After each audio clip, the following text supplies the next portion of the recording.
With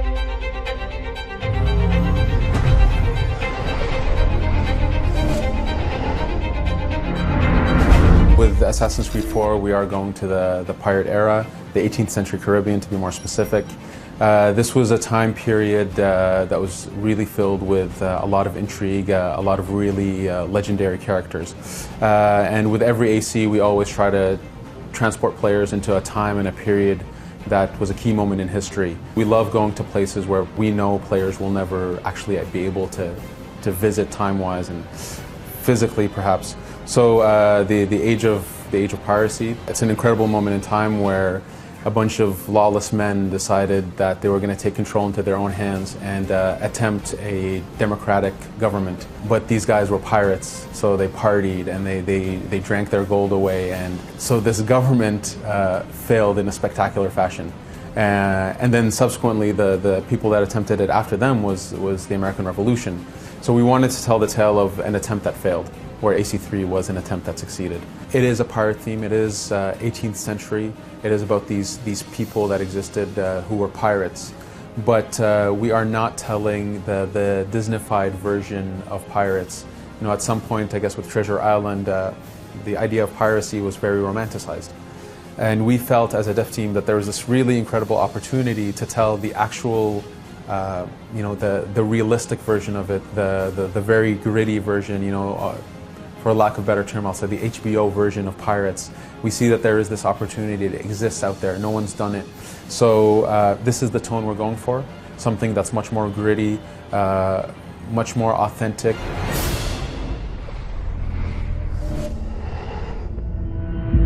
Our main hero in AC4 is Edward Kenway. Edward is a British man who grew up very poor. Characteristic-wise, he's very charming, he's very charismatic, but at the same time, because of his poor upbringing, he's very reckless and selfish. And so we meet Edward at the beginning of the game as a pirate. And as his story progresses, he meets with assassins. They begin to train him for their reasons, but he has this internal conflict now. Where he is this very selfish person wanting his own motivations, but at the same time the Assassin's Creed is asking him to be selfless. Every time we come up with a new character, we really try to define a motivation, a reason that this hero exists, and give them their own unique personality. Altair was someone who is duty-bound. Ezio was someone who's very much more flamboyant and extravagant and a charmer. And of course Connor is much more of a quieter figure who is much more tough and had a different perspective on life than Ezio. And he dealt with things in a much darker way, and that was his personality that was created for him. Again, Edward is a brand new personality. He is very charismatic, so he does talk a lot. He is very big with his actions, but he's also selfish and reckless. And so this gives him a really unique twist to his personality. And again, because he begins the game as a pirate, his transition into the Assassin Brotherhood is really different than the previous Assassins of the series. The world we've created in AC4, it's really the freshest and the most different world that we've ever created.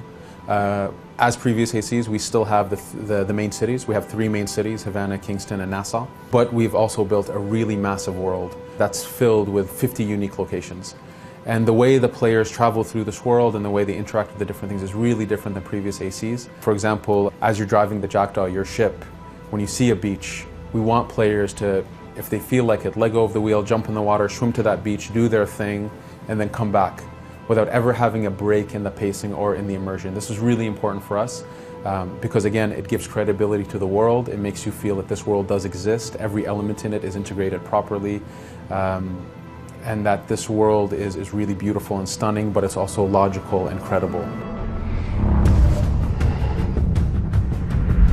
AC3 built a very incredible, exciting new system for naval combat, something unseen in gaming before.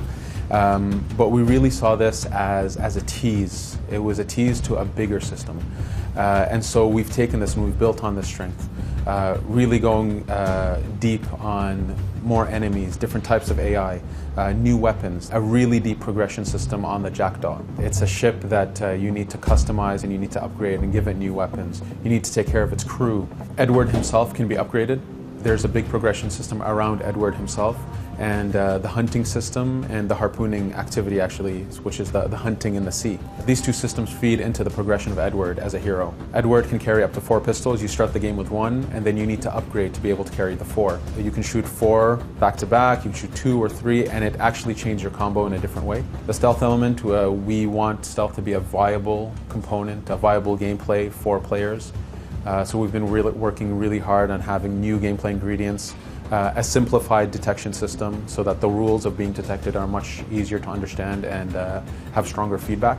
For example, the jungle is a very stealthy environment.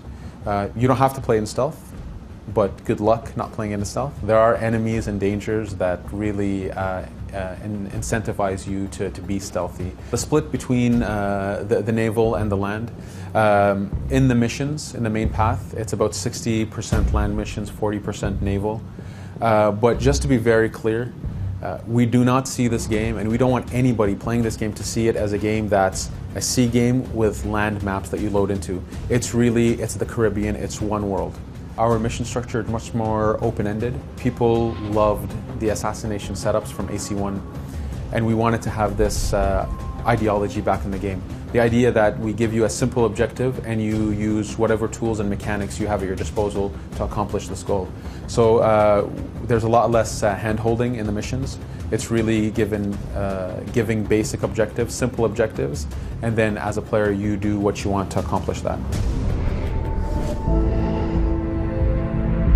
The present day of Assassin's Creed 4, it follows up on the end of Assassin's Creed 3. Where we pick up, it's 2013. So reality now and the present day from the game have merged.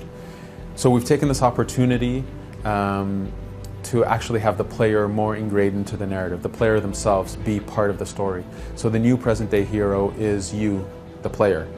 And you are someone that is hired by Abstergo Entertainment, which is a subdivision of Abstergo Industries, the Templar company, to use the Animus. And this is something, again, that's been updated in the stories, that the Animus technology has progressed. Anybody now can go into the DNA, the ancestry of someone else. So we still go into Desmond's ancestry, but it's the player, it's themselves as the hero that does this in the present day. Assassin's Creed 4 is confirmed to be released on Xbox 360, PS3, Wii U, PC, and PS4. The way we work on this is we are using the Anvil Next engine, which was something that was developed by AC3.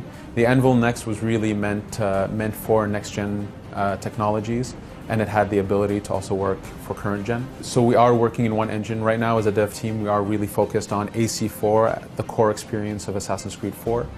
But for sure, every console is going to have its own intricacies and its own feature set. So support for the different controllers, support for the various features, announced and unannounced. And the technology we have is built to do this. Assassin's Creed 4 specifically, we do have a team of programmers and technical artists that are exclusively working on the next gen element of the game. We are simultaneously working on current gen and next gen. We do want to be very friendly with people who are new to the franchise. AC3, from this perspective, was very successful. It brought a lot of new fans to the series, and we want to continue this progress. So we do teach the systems, but again, we try to do